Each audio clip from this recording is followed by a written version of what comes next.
പിന്നെ ഞങ്ങൾ വരാറുണ്ട്. വെടിക്കെട്ടൊക്കെ കാണാൻ വെടിക്കെട്ട് കാണാനും വരാറുണ്ട്. ആ ആനച്ചമയൊക്കെ കണ്ടിരുന്നോ പാറമേക്കാവിൻ്റെ? ഇന്നലെ വരാൻ പറ്റിയില്ല. അത് കാരണം ഇന്ന് രാവിലെ വന്നേ. അത് ഇന്നൊക്കെ ഫംഗ്ഷൻ ഉണ്ട് ഇഷ്ടം പോലെ. എന്നാലും ഞങ്ങൾ പൂരം ഒഴിവാക്കാൻ പറ്റില്ല ഒരു കാരണവശാലും. കൃഷിക്കാർക്ക് പൂരം ഒഴിവാക്കി കഴിഞ്ഞാൽ അത് ഭയങ്കര നഷ്ടമായിരിക്കും. നഷ്ടമാണ്. അത് കാരണം ഒന്നും വന്നില്ലെങ്കിൽ മാനസികമായിട്ട് ആകെ ഭയങ്കര പ്രശ്നമായിരിക്കും. അത് കാരണം ഞങ്ങൾ എത്തിപ്പെട്ടതാണ്. രാവിലെ പോന്നു. എനിക്ക് തന്നെ പോകണം. അത്ര ആവേശമാണ് തൃശ്ശൂരിനെ സംബന്ധിച്ചിടത്തോളം അല്ലേ? തീർച്ചയായും ഒരിക്കുമല്ലേ? ഒരിക്കലല്ല, നിർത്തിപ്പൊരിക്കും. 1.5 പൂരാണ്. നാളെ ഉച്ചവരെ 12 മണി മുതൽ 2 മണി വരെ പൂരുണ്ടാവും. ഇവിടെ സ്ഥലം എവിടെയാണ്? നിർത്തല പൂച്ചിട്ടേരി മകല ഭാഗമാണ്. എല്ലാ വർഷവും വരാറുണ്ട്. വൈഫായിട്ട് വരാം. 1 മിനിറ്റ് വൈഫ് വിളിക്കാം ഡേറ്റ്. പൂരത്തിൻ്റെ ഒരു ആവേശത്തിൽ തന്നെയാണ് കുടുംബസമേതമൊക്കെയാണ് വന്നതല്ലേ?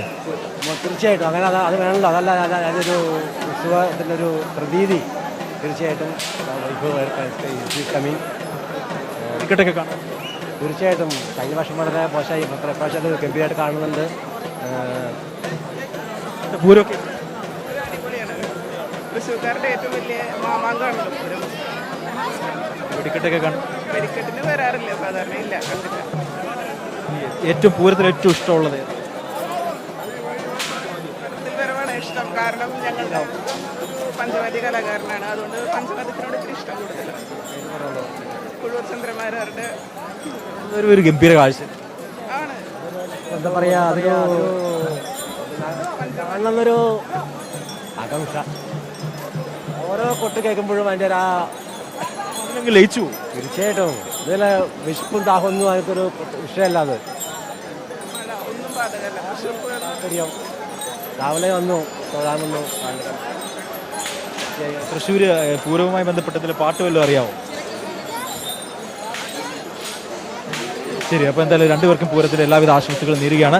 അപ്പോൾ ഇത് തന്നെയാണ് തൃശ്ശൂർ. കാരണം ആവേശത്തിൽ തന്നെയാണ് തൃശ്ശൂരെ സംബന്ധിച്ചിടത്തോളം. ഇന്ന് രാവിലെ മുതൽ നമ്മൾ നൽകുന്നതാണ് ഈ എനിക്ക് പിന്നിൽ കാണുന്ന ഈ തെക്കേ ഗോപുര നടയിൽ എത്രത്തോളം ആളുകൾ ഇവിടെ ഉണ്ടായിരുന്നു. ഇവരെല്ലാം തന്നെയും ഈ തെക്കേ ഗോപുര നടയിൽ പൂരം കാണാൻ, പൂരത്തെ വരവേൽക്കാൻ വേണ്ടി നിന്ന ആളുകളാണ്. അവരത്രയും ഈ പ്രായഭേദമന്യേ നിരവധി പേരാണ് ആ പൂരം കാണാൻ വേണ്ടി ഇവിടെ എത്തിയത് എന്നുള്ളതാണ് ഏറ്റവും ശ്രദ്ധേയമായ കാര്യം.